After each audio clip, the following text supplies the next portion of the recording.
Morning, folks. Welcome to today's adventure. Today I am on the Mount Margaret Trail out in Red Feathers, Colorado. And I'm here with my dog Sherpa, and we decided to go on a little hike. And I figure while I'm out here, why not show you my hammock setup? Let's get to it.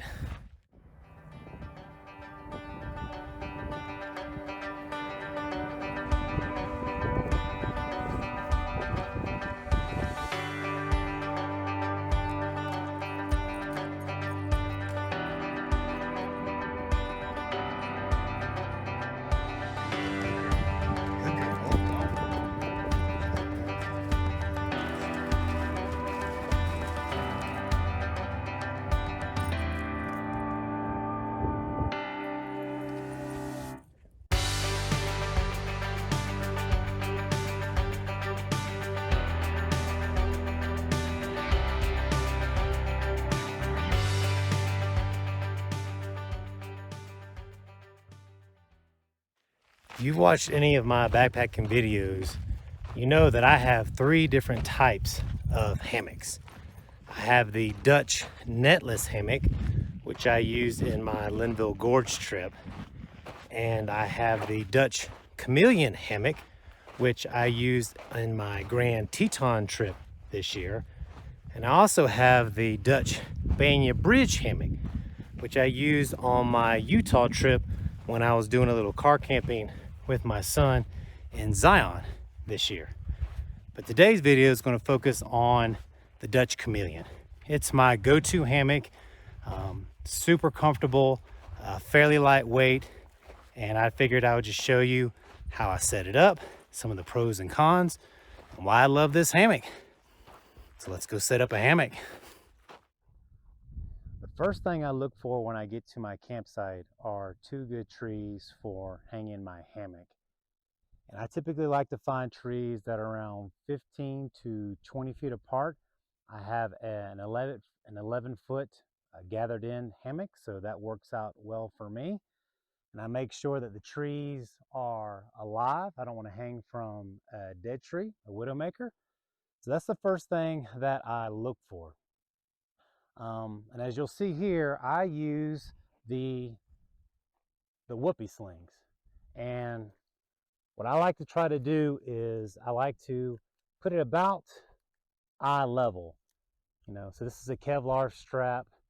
I've wrapped it around the tree, and I like to keep it about eye level. That tends to work out the best for me.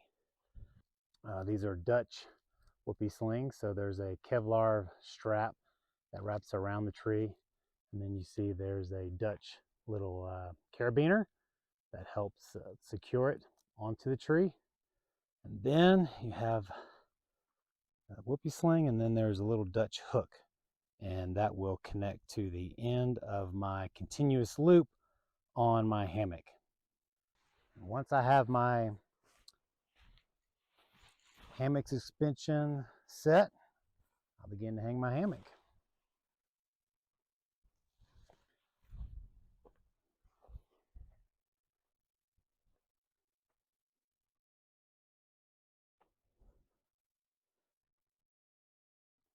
Like I said, this is the Dutch Chameleon, and the Dutch Chameleon is my go-to hammock. This is the one I use the most on my backpacking trips.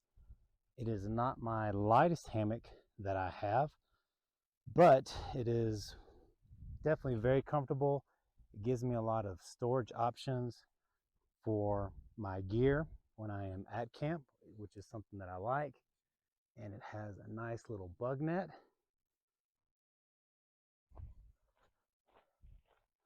You can see here, I just pull on the cord, pull on the whoopee sling, tighten it up, and then there's this little, I've heard called a berry, and I squeeze it. If you don't squeeze that berry, it'll slide down. So you need to be sure you do that. I'll come in, check it out.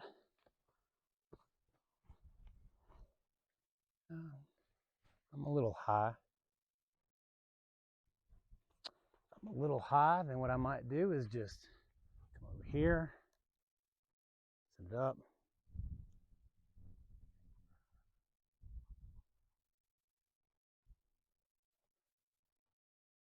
Start up a little bit. Squeeze that berry.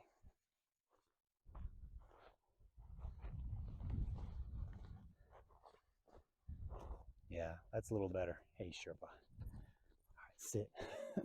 So what you want is when you're sitting in your hammock, you want your feet to be kind of flat on the ground like you're sitting in a chair. That's generally a good indicator of the height for your hammock.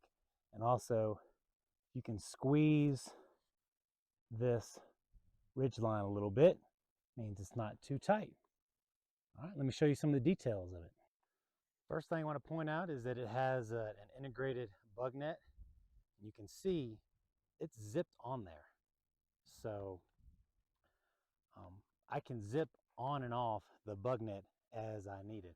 It weighs a few ounces, so if I want to save a little weight, I can simply zip it off and go netless on this type of hammock. Another thing that I love that is customizable, you'll also see it is zipped in, is this little side sling that you've seen on the side of my hammock.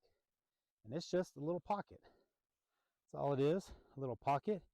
And I love this because when I'm at camp, I will put stuff that's in my backpack in there that I want to easily access. So that's great. Or things that I may want in the night when I am sleeping in my hammock. I wouldn't say it's definitely a necessity, but it is something that helps me with just convenience during during one of my trips. Next thing you'll see is a little ridge line that I have here. And this is where I will put things.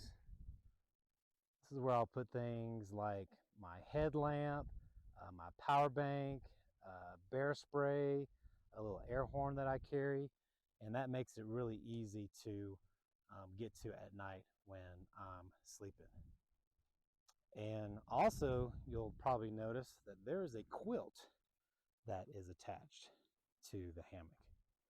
And this is fairly new. I had this is the first year I've had this. And Dutch has worked with Jacks Are Better. And you can see it is zipped in to my hammock.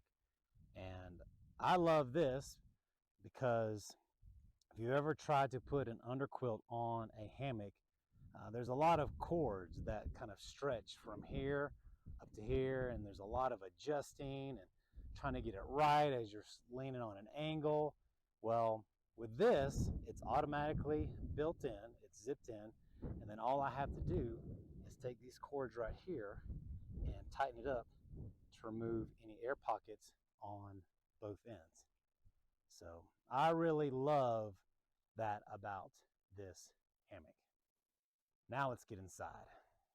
The thing that I love most about the hammock and the hammock lifestyle is being able to get off the ground when you get at your campsite and kind of rest your feet up a little bit. So I also use this as a chair. So as you can see, the bug net, it flips back, and so I can get it out of my way, and I can easily, recline back in my hammock, which is fantastic. I love that. So I can lounge in it during the day. But I just don't like sleeping on the ground anymore. I'm 50 years old, and sleeping on the ground, it's hard, it hurts. I wake up with aches and pains like on my shoulder and my hips. But, with the hammock, you sleep at an angle. This is an asymmetrical hammock, and so you just sleep at an angle a little bit. And so it achieves that flat lay. And I love it.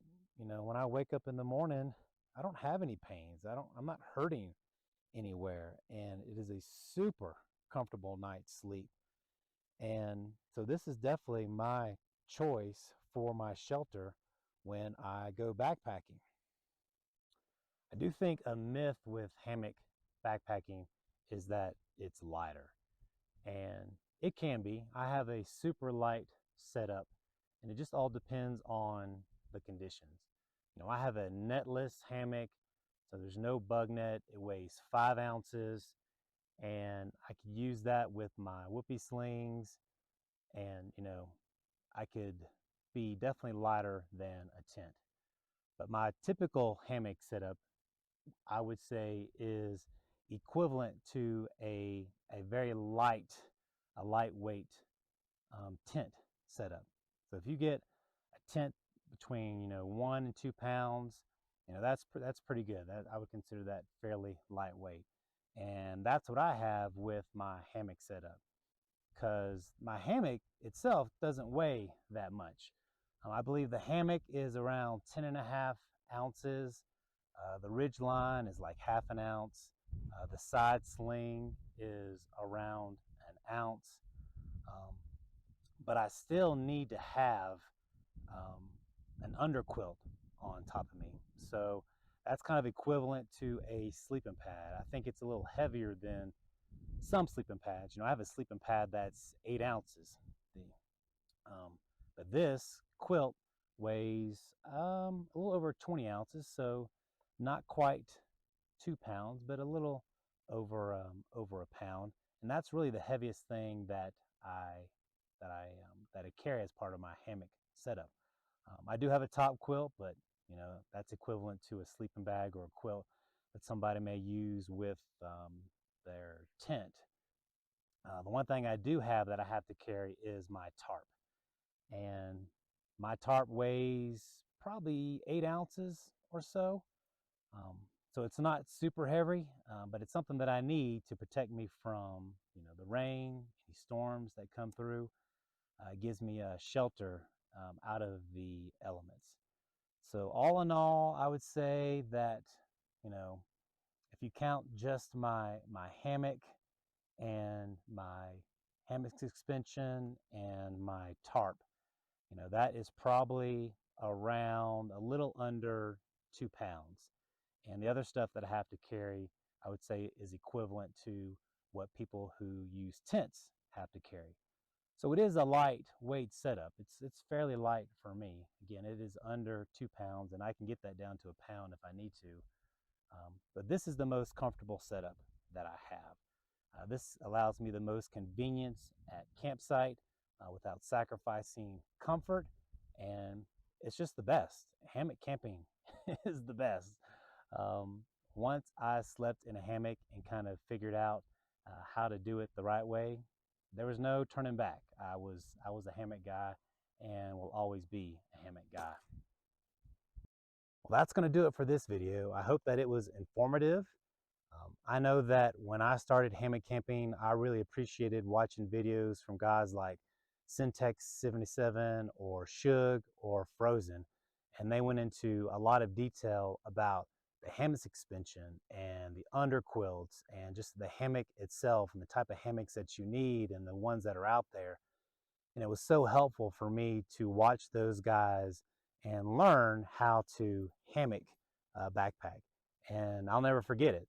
So now that I feel like I really understand hammock camping. I've been doing this now for 5 or 6 years. I have a good grasp on it.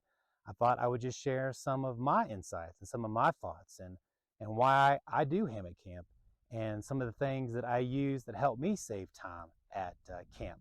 But I hope this was helpful, and as always, thanks for watching.